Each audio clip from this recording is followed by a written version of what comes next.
Hello everyone, आज की इस वीडियो में हम लोग देखने वाले हैं मैट्रिक्स के एक स्पेशल टाइप के बारे में। यानी इस वीडियो में हम लोग देखेंगे ऑर्थोगोनल मैट्रिक्स क्या है। सबसे पहले हम लोग देखेंगे कि ऑर्थोगोनल मैट्रिक्स क्या है और साथ ही साथ उस पर एग्जाम्पल देखेंगे और देन उसका प्रॉपर्टीज के बारे में हम लोग डिस्कस करेंगे। तो सबसे पहले आइए हम लोग ऑर्थोगोनल मैट्रिक्स को जो है डिफाइन करते हैं। ऑर्थोगोनल मैट्रिक्स, सबसे पहले इसको डिफाइन करेंगे तो बोलेंगे यहाँ पे कि a square matrix A is said to be orthogonal if इसका कंडीशन है कि A into transpose of A equal क्या होना चाहिए, तो आइडेंटिटी मैट्रिक्स होना चाहिए। यानी कहने का मतलब है कि किसी भी स्क्वायर मैट्रिक्स ए को ऑर्थोगोनल मैट्रिक्स बोला जा सकता है, लेकिन कब, जब उस स्क्वायर मैट्रिक्स का प्रोडक्ट उसके ट्रांसपोज के साथ कर दिया जाए और रिजल्ट हमारा आइडेंटिटी मैट्रिक्स में कन्वर्ट हो जाता है सेम ऑर्डर का, देन उस मैट्रिक्स को हम लोग क्या बोलते हैं, तो ऑर्थोगोनल मैट्रिक्स बोलते हैं। तो आइए इस पर एक एग्जाम्पल हम लोग कंसिडर करते हैं। जैसे सबसे पहले हम सपोज करते हैं कि हमारे पास एक मैट्रिक्स है ए, इसका वैल्यू जो है कॉस थीटा है, माइनस साइन थीटा है, फिर साइन थीटा है, कॉस थीटा है। ठीक है, यानी एक स्क्वायर मैट्रिक्स ले लिए 2/2 ऑर्डर का, cos theta minus sine theta sine theta cos theta. अब इसका हम लोग ट्रांसपोज करते हैं। तो ट्रांसपोज के लिए आपको पता है कि जो फर्स्ट रो है फर्स्ट कॉलम में कन्वर्ट हो जाएगा, जो सेकेंड रो है सेकेंड कॉलम में कन्वर्ट हो जाएगा। यानी यहाँ से हो जाता है cos theta minus sine theta, फिर यहाँ साइन थीटा कॉस थीटा, ये हमारा ट्रांसपोज हो गया। अब हमको क्या करना है, तो ए और ए के ट्रांसपोज का प्रोडक्ट करना है। यानी लिखेंगे ए इंटू ट्रांसपोज ऑफ ए। तो ए का जो वैल्यू है क्या, cos theta minus sine theta cos theta, into हमारा हो जाता है ट्रांसपोज ऑफ ए का वैल्यू डालते हैं तो कॉस थीटा साइन थीटा फिर माइनस साइन थीटा और कॉस थीटा। तो मैट्रिक्स का मल्टीप्लिकेशन आपको पता होगा, उस प्रोसेस को फॉलो करके हम लोग इन दोनों का प्रोडक्ट निकालते हैं। तो लिखेंगे A into transpose of A equal हमारा हो जाता है, ध्यान दीजिएगा, फर्स्ट रो फर्स्ट कॉलम के साथ मल्टीप्लाई होगा तो cos theta into cos theta यानी कि कॉस स्क्वायर थीटा हो जाता है। फिर यहाँ से माइनस साइन थीटा के साथ मल्टीप्लाई होगा तो ऑलरेडी प्लस में हो जाएगा साइन स्क्वायर थीटा।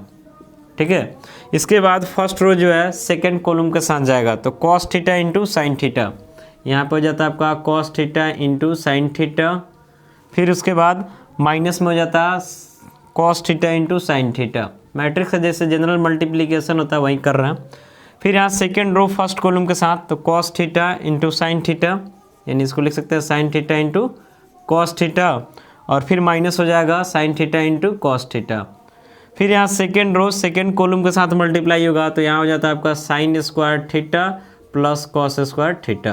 तो जनरल जैसे मल्टीप्लिकेशन करते हैं वैसे कर लिए, तो इससे ही आपका ई कट जाता है, फिर इससे भी कट जाता है। तो फाइनली आपका A into transpose of A equal हो जाता है cos square theta plus sine square theta, एक ट्रिगोनोमेट्रिक आइडेंटिटीज होता है और इसका वैल्यू 1 होता है।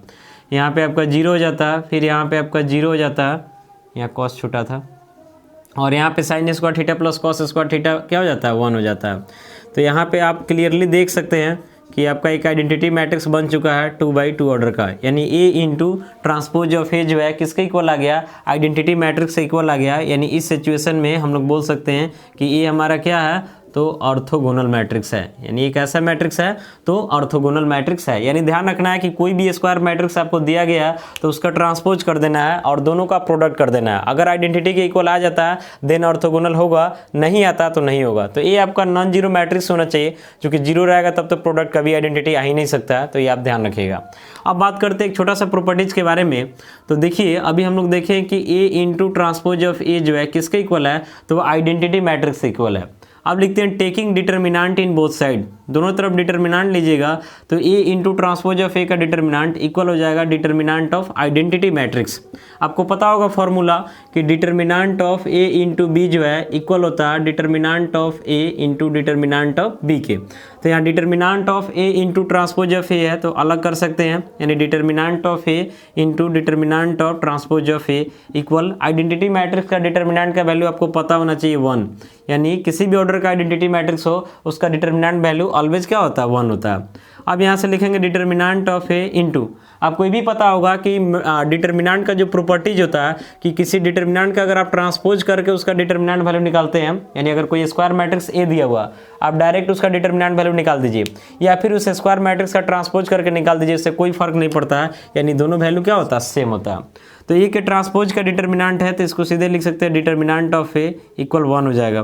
तो 2 बार मल्टीप्लाई होगा तो डिटर्मिनेंट ऑफ ए का होल स्क्वायर इक्वल क्या हो जाएगा 1, यानी फाइनली यहाँ से लिख सकते हैं determinant of A equal square root of 1। तो स्क्वायर रूट ऑफ 1 का मतलब वैल्यू किस में मिलेगा, तो +-1 में मिलेगा। चूंकि डिटर्मिनेंट का वैल्यू यहाँ कोई मॉडुलस नहीं है, ये आपका डिटर्मिनेंट है तो इसका वैल्यू +- दोनों में आ सकता है, इसीलिए +-1 लिखे हैं। तो आपको पता होगा कि किसी भी डिटर्मिनेंट का वैल्यू, यानी अगर ये कोई स्क्वायर मैट्रिक्स है उसका डिटर्मिनेंट वैल्यू अगर 0 आ जाता है तो उसको हम लोग सिंगुलर बोलते हैं, और 0 नहीं आता तो क्या बोलते हैं, नॉन सिंगुलर बोलते हैं।